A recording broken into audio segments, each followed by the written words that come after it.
palestra de hoje é sobre consumo consciente. Repense seus hábitos. O dia 15 de outubro foi instituído pelo Ministério do Meio Ambiente no ano de 2009 como o Dia do Consumo Consciente, na intenção de despertar a atenção aos problemas socioambientais que o consumo exagerado tem causado ao planeta. Consumo consciente era discutido com timidez até o início dos anos 70, mas ganhou força após a Eco 92 com a elaboração da Agenda 21. Porque até então o que se conhecia era a sociedade de consumo, que ganhou força após a Revolução Industrial, juntamente com o sistema econômico capitalista. Porém, um maior consumo resulta em maior exploração de matéria-prima e, consequentemente, pode gerar o esgotamento de recursos naturais renováveis e não renováveis. E ainda, no que se refere à sociedade de consumo, o aspecto mais criticado é o da obsolescência programada, que são as mercadorias com vida útil reduzida e tão logo se tornam ultrapassadas. E isso faz com que as pessoas consumam ainda mais. E esse consumo vem trazendo muitas consequências negativas para o meio ambiente, para a economia e para quem compra. Cada novo produto comprado representa um gasto adicional de recursos humanos e recursos naturais, como a água, petróleo, energia, entre outros, o que leva a um desequilíbrio ambiental. Entre as consequências deste estilo de vida temos altos níveis de obesidade e dívidas pessoais e meio ambiente degradado, e que são sinais de que o consumo excessivo está diminuindo a qualidade de vida de boa parte da população. Esses motivos nos fazem perceber que, embora se tenha o poder de compra, não se compra a felicidade. E isso, nem de longe, é querer romantizar a pobreza. O problema é que somos levados a comprar e gastar com coisas que na propaganda são essenciais para a nossa vida e depois descobrimos que não são. O marketing da venda é algo muito forte e já está inserido nas nossas vidas. E por fim, ficamos tão presos a isso que o mercado escolhe a nossa comida e as nossas roupas. No sentido oposto, surgem movimentos como o de se adotar um estilo de vida minimalista. Minimalista é onde se tira todo o excesso, ficando apenas o que é essencial.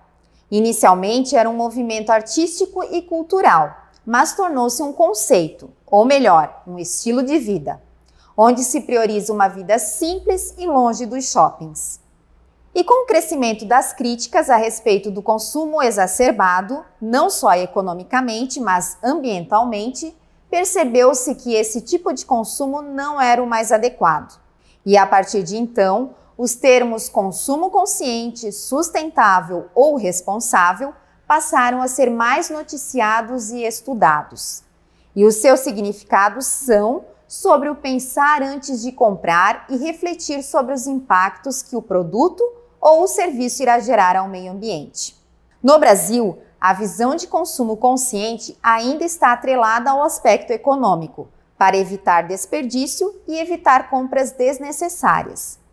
E segundo o Comitê Brasileiro da Câmara de Comércio Internacional, o ICC, descreve o consumidor brasileiro como consumidor em transição, ou seja, mantém práticas sustentáveis, mas aquém da desejada. Vejamos algumas das dificuldades para praticar o consumo consciente. Preços altos. Produtos feitos por produtores locais ou que tenham qualidade melhor podem ter valor mais alto no mercado, justamente por ser exigido que a empresa seja responsável por todo o tempo de vida útil do objeto e por produzir algo mais durável. Mas no final, compensa, pois o consumidor terá um produto de qualidade em casa e, por fim, poderá poupar dinheiro. Falta de informação. O acesso à informação ainda é escasso. É preciso exigir das empresas mudanças por colocar informações nos seus produtos para que a população tenha conhecimento sobre sua origem e produção. Dificuldade de mudar hábitos. A mudança de hábito requer dedicação e consciência, mas depois que dominar esse problema, todos se tornarão fáceis.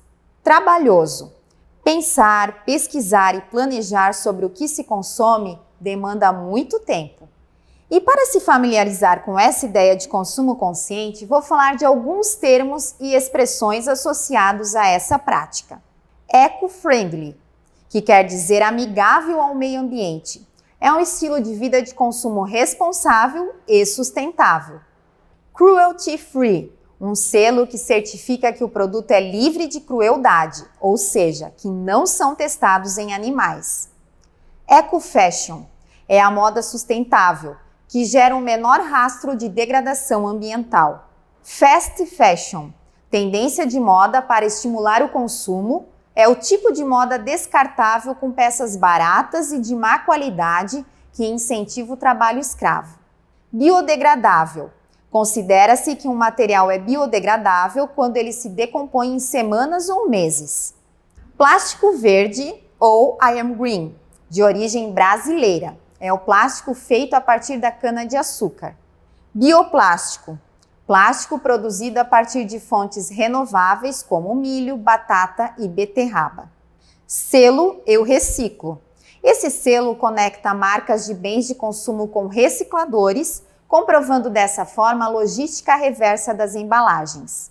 Você sabia que cada brasileiro consome um significativo volume de água que não sai das torneiras de suas casas? Isso porque a água está presente no processo de produção de vários itens do nosso dia a dia, mas ninguém percebe. É água invisível. Mas se ela é invisível, como fazer o cálculo desse gasto? Para isso, foi criado um conceito em 2002 chamado pegada hídrica, que é a quantidade de água utilizada na produção do alimento ou material. E dessa forma, ele pode ser usado como um indicador de consumo responsável. Para produzir uma folha em tamanho A4, por exemplo, não se usam apenas árvores. Há estimativa de consumo de 10 litros de água por folha. Para uma resma, com 500 folhas, são 5.000 litros. Já a fabricação de um computador compromete 35.000 litros de água. A produção de 1 quilo de carne bovina exige, em média, 15.000 litros de água. A pegada para um corte de carne depende de fatores, tais como o tipo de sistema de produção e da composição e origem da alimentação do gado. Levando em consideração o consumo indireto quantificado pela pegada hídrica, o Brasil, com uma das maiores economias do mundo, consome 2 milhões de litros de água por pessoa por ano.